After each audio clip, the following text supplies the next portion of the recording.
Illustrated. Coach, for you, I know your team is 0-3, but how do you keep your team's mindset to move past this and, think about the rest of the 7 games, the rest of the season? Yeah, they're bright guys. They know we played a hell of a game. I know statistics don't matter, but they do when you are a coach and a player and realize if you played well or not.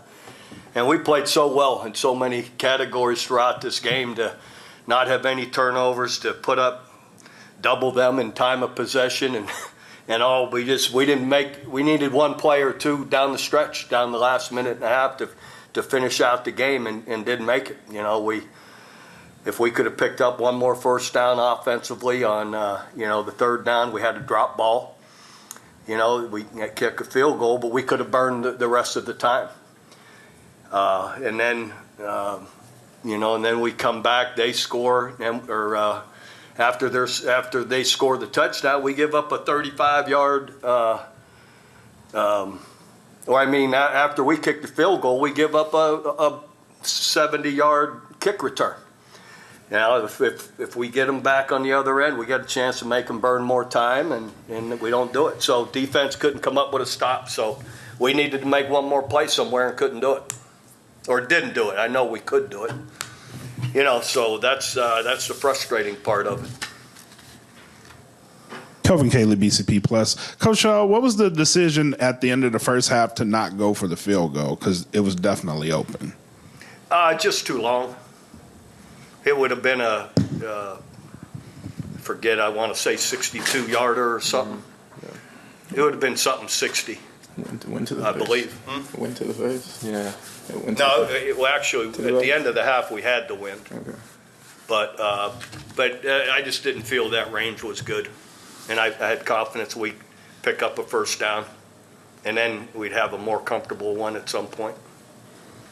Coach Jimmy Jai with D210 Sports. It looked like you had the defender's number once again, pressuring Ta'amu on countless occasions, but in those last couple minutes, obviously couldn't stop him. What went wrong defensively in those final couple minutes?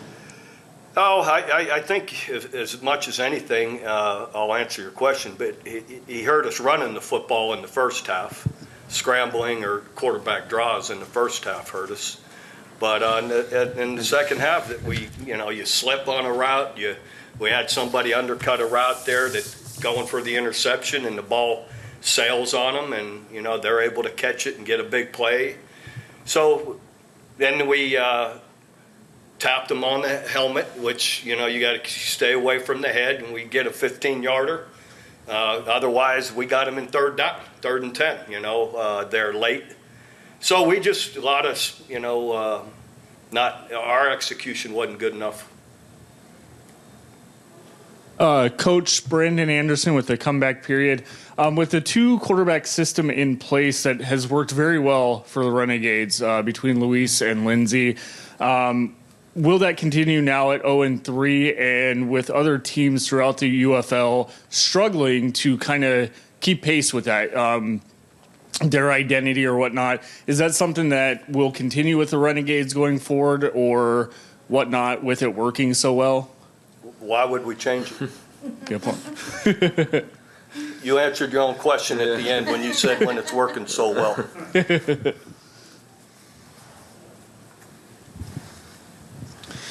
My question is for Luis. Throughout most of the game, you look poised, confident back there, especially against a DC defense that you've played pretty often. You've played them like 4 or 5 times now over the last year. Was there anything different today that you saw defensively, or was it the same sort of look that you're getting from Greg Williams' defense? They brought a few things defensively that we haven't seen on film, but, nothing just out of the ordinary. I thought Greg did a good job on defense, and, we just came up short. But, for the most part, it was all usually the same. Well, Luis, it seemed like you and Tyler Vaughn's had really good chemistry today with him having 9 catches over 100 yards. Talk about Tyler and his impact on the offense and why it's gelling so well between the two of you. Yeah, Tyler Vaughn's awesome. You saw him show up. We tried to get him the ball last week. We got him some touches, but this week he kind of broke out. He's a phenomenal player. Have really good chemistry with him. We're both Southern California guys. In the offseason we train together too, so I'm very confident in his ability, and it showed up today.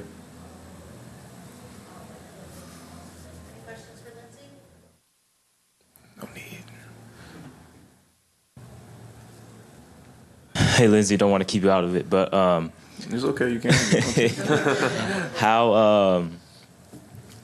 how is your role with the team beneficial in terms of bringing that energy and that spark plug? Yeah. It kind of seems like you just bring like a little bit of a change of pace, and that really gets the team going.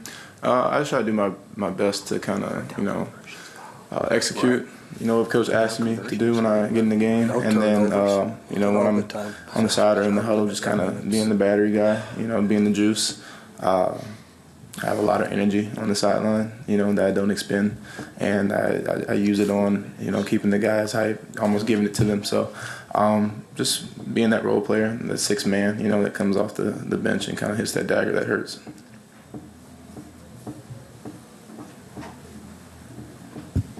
Of course, right now, you're at 0-3. Did you all look at this as a must-win game, not just for the record, but also for the attendance for the rest of the season?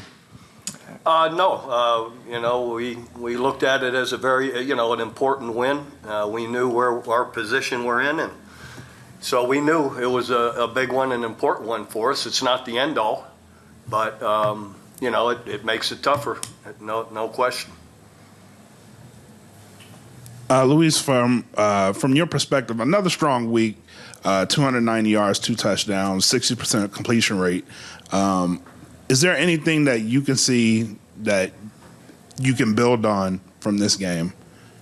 Yeah, I mean, we put up 400-something yards of offense, but there's still plays left out there. We know as an offense, we know we can be better. Nobody plays a perfect game, including myself. We got to just keep getting better. 3 to 5 plays change every game, and we didn't make those 3 to 5 plays today. And we just got to stay positive throughout this week and just keep building. That's all we can do. Any other questions?